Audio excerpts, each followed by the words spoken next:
વિષ્ણુ ભગવાનનું મન કંઈક બીજે લાગ્યું અને લક્ષ્મીજીને આ વાતની ખબર પડી. ઓહો, તમારી નજર કઈ બીજે પડી. અરે હું તમારી પત્ની અને તમારી નજર બીજે જાય.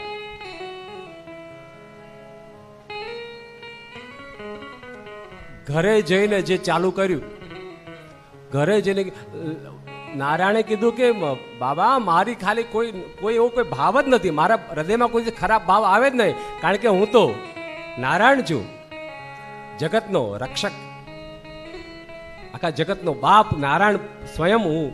અને મારા મગજ લક્ષ્મીજી તમે શું બોલો છો આ? અરે નહીં, તમે ત્યાં જોતા હતા જ કેમ? તમે એની સામે જોયું. બેનો ના વાંધા હોય, કાંઈ બીજું હોય નહીં લાગે. અને પણ નારાયણ કે પણ મારા મનમાં કાંઈ નથી ભલા માણસ, તમે તે કઈ હું ખાલી એની હારે વાત કરતો હતો, મારે ક્યાં એની હારે કઈ નહીં, તમારા જેવા માણસ હારે રહેવાય જ નહીં. લ્યો, ત્યાંથી શરૂ કર્યું લક્ષ્મીજીએ કે તમારી હારે રહેવું એટલે તમારી નજર, તમે બીજા જોડે વાતો કરો, હું બેઠી હોઉં, શરમ ના. અને હું કોની દીકરી? આજથી હું કહું ને એમ જ કરવાનું. હવે વિષ્ણુ ભગવાને કીધું કે તું કે એમ બધું ના થાય. લક્ષ્મીએ કીધું કે હું કહું એમ જ બધું કરવા.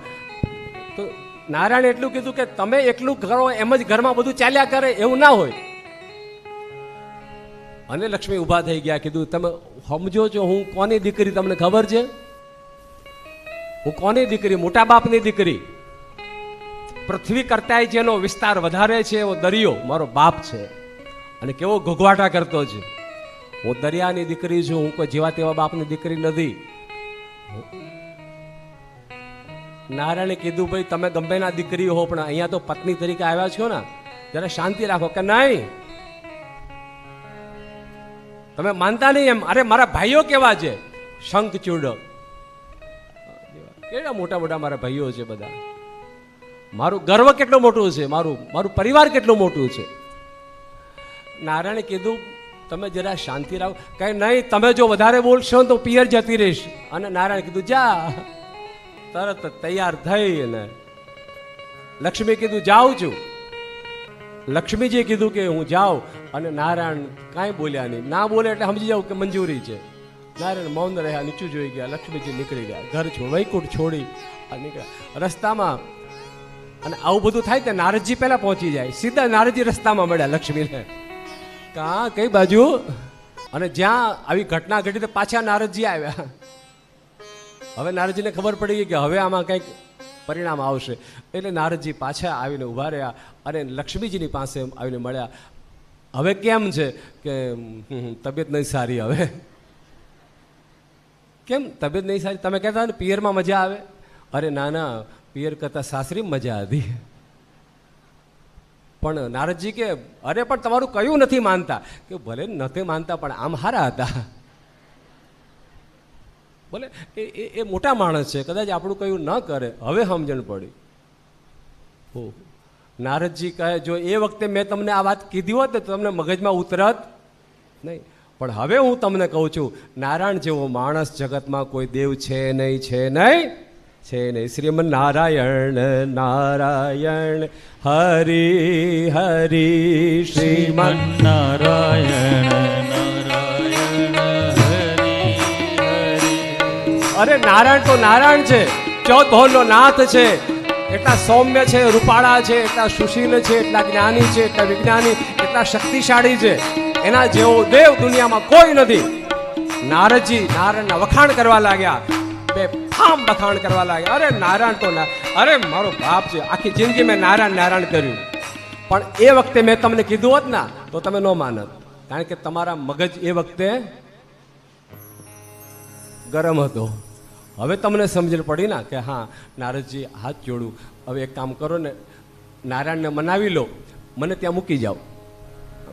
હવે ઉભા રહ્યા બે જણા, નારદ અને લક્ષ્મીજી. લક્ષ્મીજી આંખમાંથી આંસુ પડે.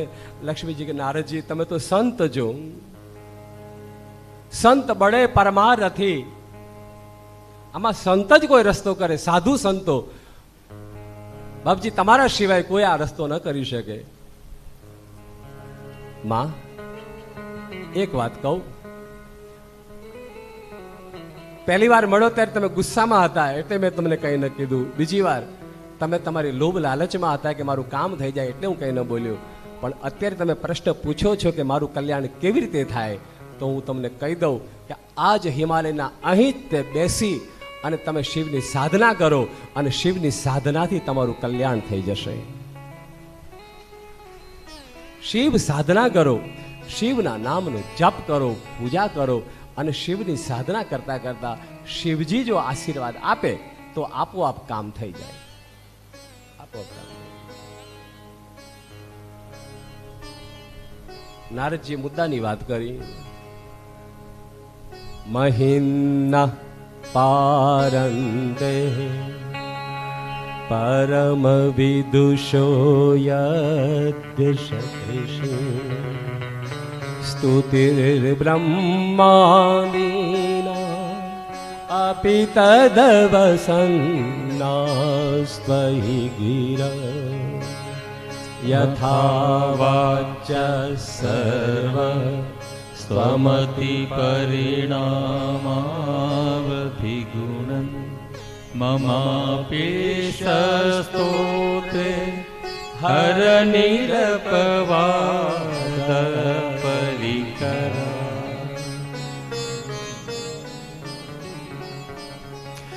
માં લક્ષ્મી ભગવાન શિવલિંગ બનાવ્યું અને શિવલિંગ બનાવી અને શિવલિંગની સાધનામાં લક્ષ્મીજીએ એ હિમાલયના શિખર પર બેસી અને શરૂ કરી છે. ભગવાન શિવના નામનો જપ શરૂ કર્યો. ઓમ નમઃ શિવાય, ઓમ નમઃ શિવાય, નમઃ શિવાય, ઓમ નમઃ શિવાય, ઓમ નમઃ શિવાય, ઓમ નમઃ શિવાય, ઓમ નમઃ શિવાય, ઓમ નમઃ શિવાય, ઓમ નમઃ શિવાય, ઓમ નમઃ શિવાય, ઓમ નમઃ શિવાય, ઓમ નમઃ શિવાય, ઓમ નમઃ શિવાય, ઓમ નમઃ શિવાય. હિમાલયના અંદર માં ભવાનીએ એટલી ભક્તિ કરી કે માં લક્ષ્મીના શરીરમાંથી પ્રસવ થવા લાગ્યું અને માં ના શરીરમાંથી દૂધ નીકળવા લાગ્યું અને દૂધ જે માના શરીરમાંથી એટલો ભાવ જાગ્યો, એટલી ભક્તિ જાગી અને માના શરીરમાંથી એટલો ભગવાન શિવ પ્રત્યેનો પ્રેમ પડ્યો કે દૂધની ધાર પડી અને દૂધની ધાર ધરતી ઉપર પડતાની સાથે એમાંથી બિલ્વ વૃક્ષ ઉત્પન્ન થયું. હાર એમાંથી બિલ્વ વૃક્ષાણી, એમાંથી બિલ્વ વૃક્ષ પ્રગટ થયું. ત્રિદલમ ત્રિગુણાકારમ ત્રિનેત્રમ ત્રિઆયુધમ ત્રિજન્મ પાપ સંહારમ એક બિલ્વમ શિવાર્પણમ. માના પ્રેમની આગળ, મહાલક્ષ્મીના પ્રેમની આગળ ભગવાન સાક્ષાત સ્વયં પ્રગટ થઈ ગયા. હર હર મહાદેવ. ભગવાન શિવજી પ્રગટ થયા ત્યારે લક્ષ્મીજીએ ભગવાન શિવની પ્રાર્થના કરતા કહ્યું, પ્રભુ મારી મનની ઈચ્છા પૂરી થાય. ભગવાન શિવજી કીધું કંઈ થયું જ નથી, તમે ખોટા મૂંઝાવ છો. હે લક્ષ્મીજી, આ તમારા શરીરમાંથી જે પ્રગટ થયેલું આ બિલ્વ વૃક્ષ છે, આ બિલ્વ વૃક્ષ એ બધાનું કલ્યાણ કરતા નીવડશે. આ બિલ્વ વૃક્ષ સાક્ષાત લક્ષ્મી છે. શું છે? લક્ષ્મી છે. યા દેવી સર્વભૂતેષુ લક્ષ્મી રૂપેણ સંસ્થિતા નમસ્તસ્યૈ નમસ્તસ્યૈ નમસ્તસ્યૈ નમો નમઃ.